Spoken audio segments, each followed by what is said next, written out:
और मैं तो भगवान शंकर का पुजारी, उसके अतिरिक्त मैं किसी ने मानू नहीं था। हमारे साथ मेरा भाई था छोटा, 10-12 वर्ष का, और हम सारा परिवार मत्था टेकने जावा थे शिव के मंदिर में। बड़ा मेला था वहां का। वह पुस्तक बेच रहा था तो उसमें लिखा हुआ था कौन ब्रह्मा का पिता है, कौन विष्णु की माँ, ये ऐसे ऐसे।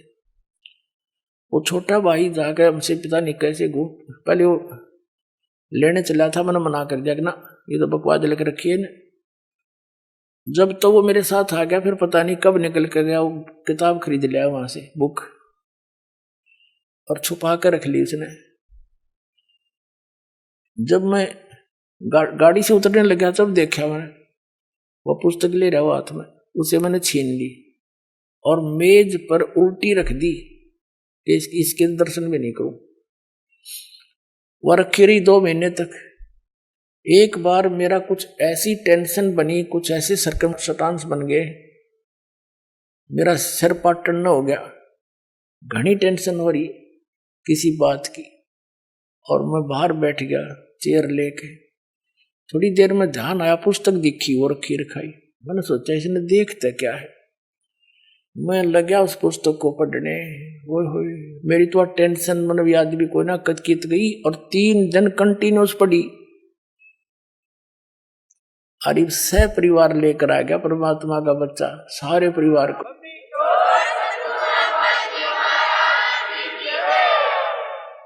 तो ये एक किस्म का परमाणु बन गया ये पुस्तक परमात्मा के ज्ञान की। अब वो उससे फिर रिश्तेदार में जाती है, वहां से ले गया सैकड़ों पुस्तक, सबको दूंगा एक एक, और प्यार से पढ़ाऊंगा, अपने कसम खाऊंगा, बताऊंगा सच्चाई क्या है। मेरे जैसे भ्रमित है सारे। तो पुण्यात्माओं, आप सबका दायित्व बनता है यो कि अपने भूला न राह बतावे।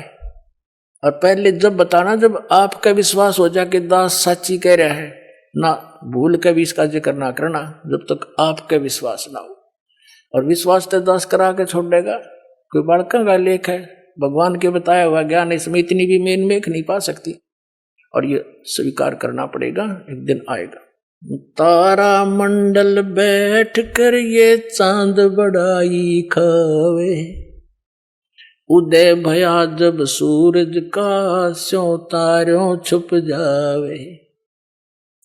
अभी तक हम जिस भी देवी देव ने पूजे थे, हमने वो गणाय में मावान लगे था,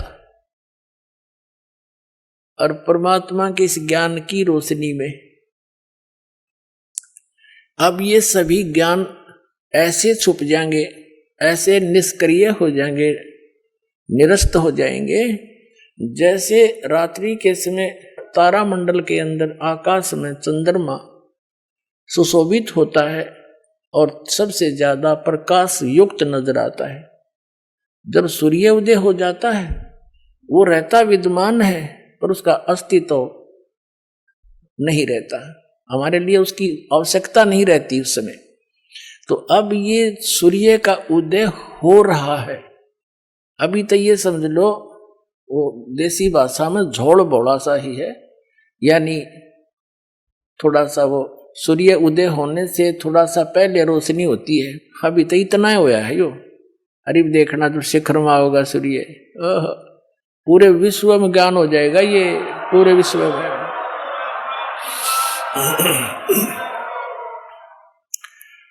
तो परमात्मा क्या बताना चाहते हैं कि आप यहाँ के वासी नहीं हो, आप सतलोक में रहा करते, वहां सारे सुख थे, और अपने पैर पर आप कुहाड़ा मार लिया।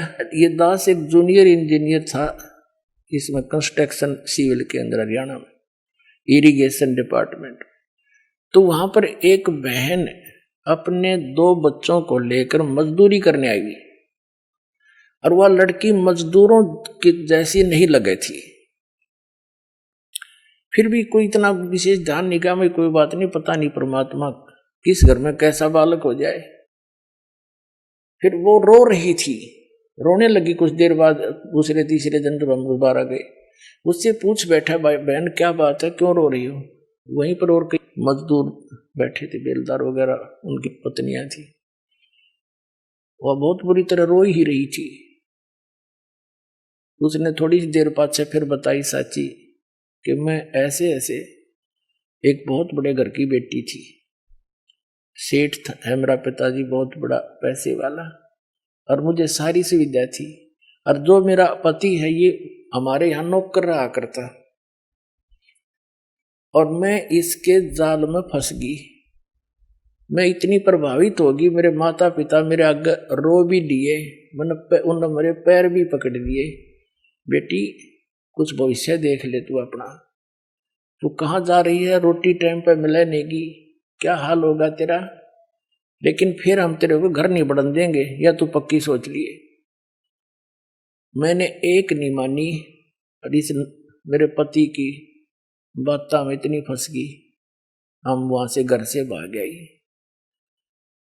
अब ये जो मैं पैसा लेकर आई थी 1-2-4 लाख रुपए, वो खर्च खरीदी, सारा शराब पीता है।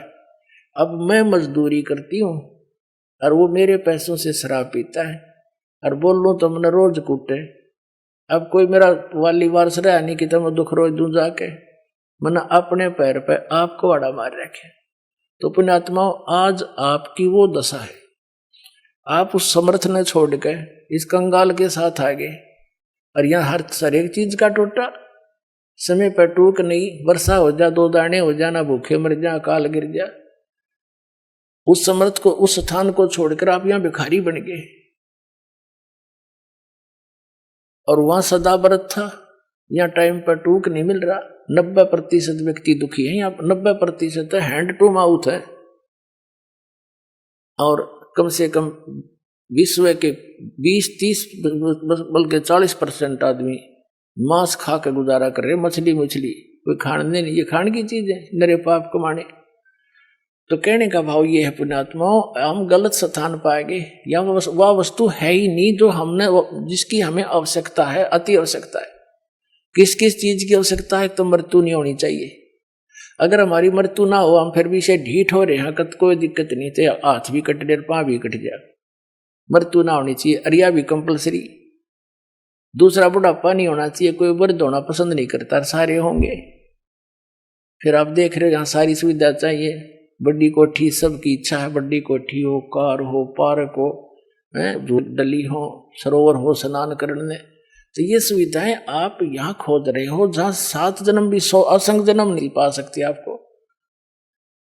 ये सतलोक में आपकी ज्यों की त्यों रखी है, वहां आपका सारा सामान सुरक्षित है। लेकिन आपकी बुद्धि कद सेट होएगी जिस दिन आपकी बुद्धि यहां से इस ज्ञान से हटेगी। ये ना सोचना दास को एक लोक वेद दंत कथा सुना रहा है, या किसी डोम बाट की गाई हुई कथा सुना रहा है। ये तो वो वचन सुना रहा है जो परमात्मा ने स्वयं अपने घर का भेद दिया करके, और जिन महापुरुषों को साथ ले गए फिर वापस छोड़ा, उन्होंने इसलिए छोड़ा था कि ये मेरे गवाह बन जाए, फिर बाद में मेरे बच्चों को गवाही दे जाए कि सचमुच कबीर इज गॉड, कबीर परमात्मा है, और सतलोक में ये सारे सुख हैं।